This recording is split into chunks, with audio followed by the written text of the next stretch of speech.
તમે તો મારા જ. તમારો પાછળનો ઉપરનો છેડો હું પકડી લઈશ, એટલે તમારે લીધે હું તરી જઈશ. એ કે ગાંડી થામાં કહેવાનું હોય કરવાનું હોય કે એ કે ના મહારાજ આવતા મને હોળી નહોતી મળી એટલે હું હાલીને જ આવી પાણીમાં. એ કે મહારાજ તો પાછા ખસી ગયા. ઉપદેશ દેવા તો દેવાઈ ગયો, ધક્કો માર્યો કે હાલો મહારાજ. આને શ્રદ્ધા નહોતી, આને વિશ્વાસ નહોતો, દ્રઢ આશરો નહોતો ઠાકોરજીનો. હે કોઈ બચાવો, શ્રી કૃષ્ણ શરણમ મને બદલે હે કોઈ બચાવો, હે કોઈ બચાવો, હે કોઈ બચાવો. ઓલીએ માર્યો કછોટો, ભીંજાતી નહોતી. મહારાજ બોલો શ્રી કૃષ્ણ શરણમમાં, શ્રી કૃષ્ણ. એ કે મારો હાથ પકડવો ડૂબી જઈશ. હાથ પકડીને લઈ ગઈ, મારા ડોયબા નહીં. ઉપદેશ આપ્યો એને પાર કર્યો શિષ્યએ. તો જ્યાં સુધી આચરણમાં ન મૂકીએ ને ત્યાં સુધી એ ઉપદેશ એ ખોટો. ત્યારે ગોવાલણે કીધું મહારાજ તમારી વાણી કેવી છે, મને તો કેવી દ્રઢતા આવી ગઈ. શ્રી કૃષ્ણ શરણમમાં સિવાય એક શબ્દ બીજો બોલતી નથી, અને ઠાકોરજી સિવાય બીજાના ચિત્રજી કે બીજાના સ્વરૂપ મને યાદ આવતા નથી.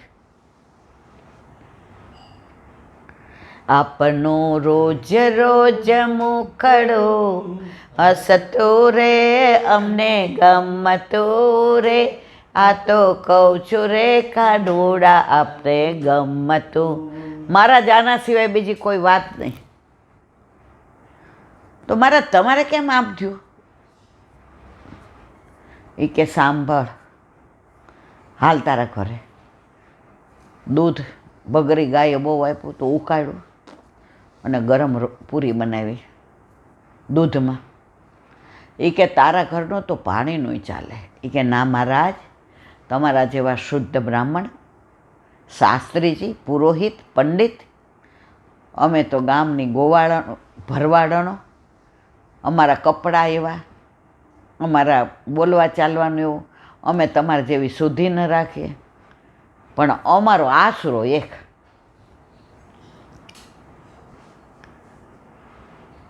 તો મહારાજ આપને કેમ બીક લાગી?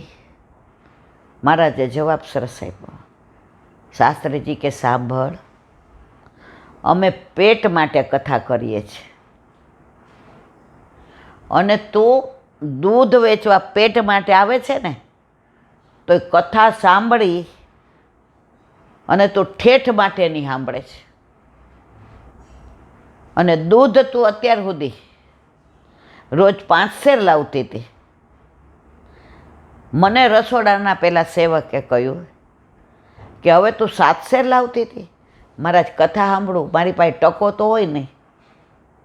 પેલા સાટા પદ્ધતિ હતી, અમે જોઈ છે. દાઢમામાં બાપા હતા ને મારા નાના પુરુષોત્તમ દાદા, કઢી બનાવે, કઢી ગાંઠિયા હાવ ઝીણા, તમે જો તો મોંમાં મૂકો ભરભર ભૂકો.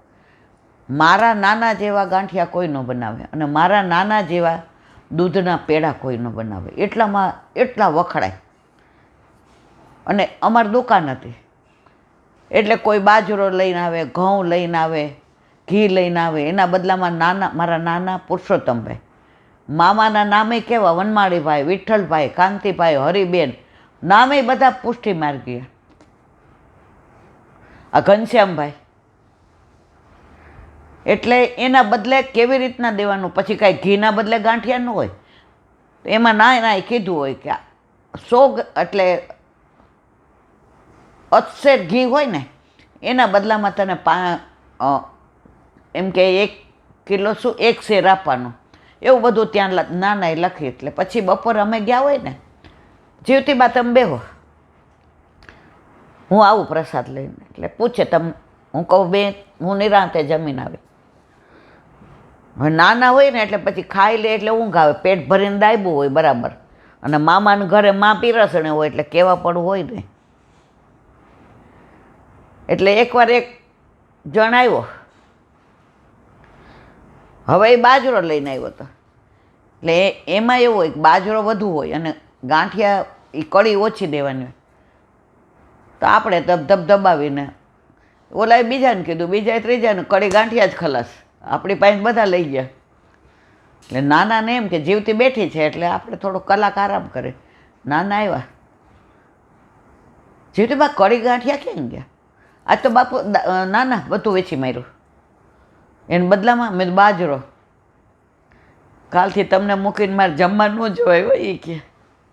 એટલે અમે હાટા પદ્ધતિ જોઈએ છે. એટલે અહીંયા સંત મહાત્મા બસે દૂધ એટલે વધુ લાવતી હતી કે હું કથા સાંભળતી હતી ને, મફત ન સંભળાય. અને આપે જે ઉપદેશ આપ્યો ને એવી જ રીતે તો કે જો મેં કીધું એ તે કર્યું, મેં કીધું એ તે આચરણમાં મૂક્યું. હું રોજ કહું છું પણ હું પેટ માટે કહું છું, હું પૈસા માટે, હું ભેગું કરવા માટે કહું છું. એટલે મારે ફલિત નથી થતું. આજથી ને આ બધું બંધ. હું કાંઈ પરણ્યો નથી, મારે કાંઈ છોકરા છૈયા નથી, તો હું શું કામ ને આ બધું કરું? હવેથી તારી જેમ મારે જે બોલીશ એ જ પ્રમાણે આચરણ કરીશ. અને ત્યાં એ મહારાજ લીલામ પહોંચી ગયા તો એ કુટિયા પછી કોને દઈ ગયા કે તારે રોજ અહીંયા આવવાનું. અને આ સેવકોમાંથી જે મારી ગાદીએ બેસે એને કહી ગયા કે આ કેમ કરજો. કારણ એણે જે સાંભળ્યું હતું એવો એણે ઉપદેશ કર્યો હતો, એવી રીતે આચરણ કર્યું હતું. તો આપણા જીવનમાં પણ આપણે બધા ગ્રંથો વાંચીએ, સાંભળીએ બધાનું,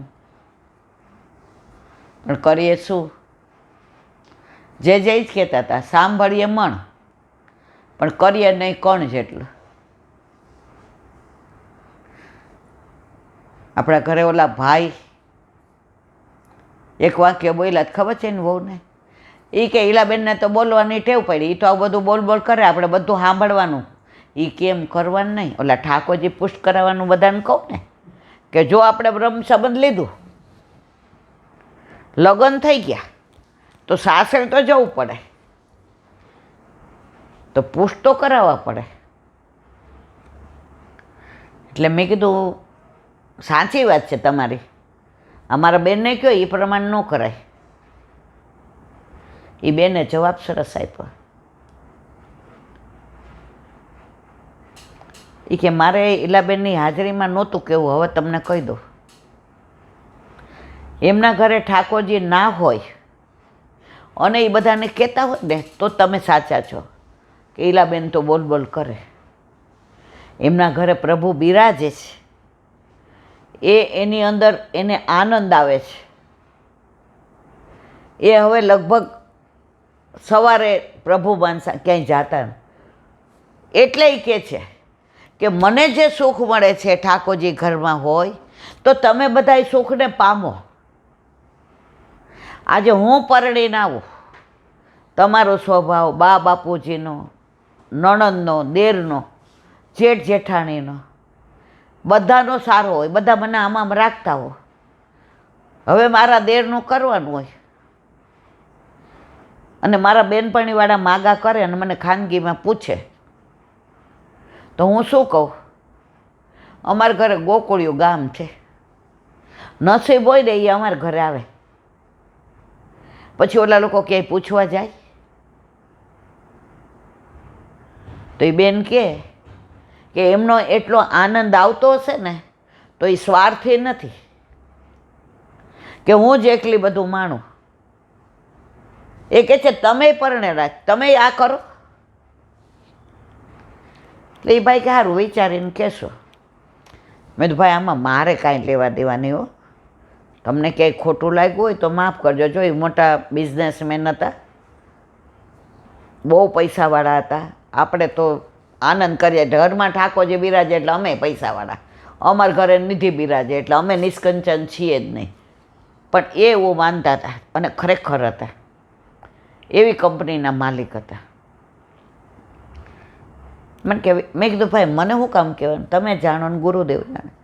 હું તો સામાન્ય બોલું છું કે બ્રહ્મ સંબંધ લીધું તો ઠાકોરજી ઘરમાં હોય અને જે આનંદ આવે છે એ કે અમારે તો કેટલી બધી ટૂર હોય ને, આને મારે ઘણી જગ્યાએ લઈ જવી હોય કોન્ફરન્સમાં ને, આ મારી હારે એટલું જ ભણેલી છે ને, મારે આ એક કામ તો. મેં કીધું મારવાલા, મેં પર્સનલ તમારા ઘરવાળાને નથી કીધું કે તમે ઠાકોરજી પુષ્ટ કરાવો. હું તો અહીંથી ને જે વલ્લભ કહે છે એની વાણી, મારું પોતાનું કાંઈ નથી. તો મેં કીધું તમને જે યોગ્ય લાગે એમ કરો. હું કહેતી જ નથી કોઈને, પણ હા વલ્લભ કહે છે એ તો કહીશ જ. કાલે કહેતી હતી, આજે કહું છું અને કાલે કહીશ. હું એ બાબતમાં ચોક્કસ છું કે બ્રહ્મ સંબંધ લઈએ તો ઠાકોરજી વિના ઘર રખાય નહીં. એટલે ઓલા બેનને મોઢું બિચારાનું આવડું થઈ ગયું. એ ભાવથી જ આવ્યા હતા કે મારે પુષ્ટ કરાવવા જ છે. પછી મને કે સારું. મેં કીધું ના, મને ન કહેતા, મને કહેતા એટલે ફોને ન કરતા. એટલે ઓલા બેન બિચારા જાતા જાતા કે માનશે તો નહીં, માણસ દાદા રીંગો છીલાબેન, પણ માનો કે પુષ્ટ કરાવીશ ને તો ફોન તો તમને કરીશ જ. કારણ કે આ સાંભળીને મને એમ થયું. હવે ઘરે ગયા પછી જે થયું એના વર્કે આ બેન કાંઈ પૈસા લે છે? એ કે શું વાત કરો છો, એ તો યુટ્યુબનાય નથી લેતા. એ કે તોય બહુ બોલ્ડ છે, એણે મને કહી દીધું. એ કે એને ક્યાં કાંઈ લેવા દેવા છે. અઠવાડિયા પછી એની કંપનીનો સ્થાપના દિન હતો એટલે બોનસ જાહેર કર્યું. દર વખતે 1 મહિનાનું દેતા હતા, આ વખતે 2 મહિનાનું દીધું. અને એણે કીધું ઉષા તું આવજે, બધાની ભોજનની વ્યવસ્થા તારી. એ દિવસે 2 ટાઈમ જમવાનું બધા કારીગરોને ને બધાને ને ઓફિસરોને ને એનું મિત્ર મંડળને બધા આવ્યા. એમાં એક વૈષ્ણવ હતો, એ મોટો અધિકારી હતો એ નીચે. એટલે એ બધા પ્રસાદ એટલે જમવા બેઠા. પ્રસાદ ન કહેવાય, ઠાકોરજીને ધરાવેલો હોય પ્રસાદ. એટલે ઓલો એના ઘરેથી ને એના ઠાકોરજીનો પાટોત્સવ હતો. હવે આજે એનો સ્થાપના દિન એટલે એને આવ્યા વિના છૂટકો નહોતો, નહીંતર તિથિ પ્રમાણે રજા જ રાખતો હતો. આ સ્થાપના દિન તારીખ પ્રમાણે હતો. હવે પહેલી વાર એવું બન્યું કે કંપનીનો સ્થાપના દિન અને એના ઠાકોરજીનો પાટોત્સવ સાથે આવ્યો. હવે એના ઠાકોરજીને 25 વર્ષ થતા હતા. એટલે ઘરમાં 100-125 વૈષ્ણવ અને આનંદ હતો. એટલે એની વહુએ કીધું કાંઈ વાંધો નહીં, કર્મણી એવસ્ય અધિકાર માં ફલેશું, તમે ટિફિન લઈ જાઓ, આજે ત્યાં તમે આ બધું લેજો. તમે એણે છૂટ રાખી હતી કે હું બહારનું ખાઈશ કારણ કે હું નોકરી એવી જગ્યાએ કરું છું, પણ પહેલાં તમે આ ઠાકોરજીનો પ્રસાદ લેજો.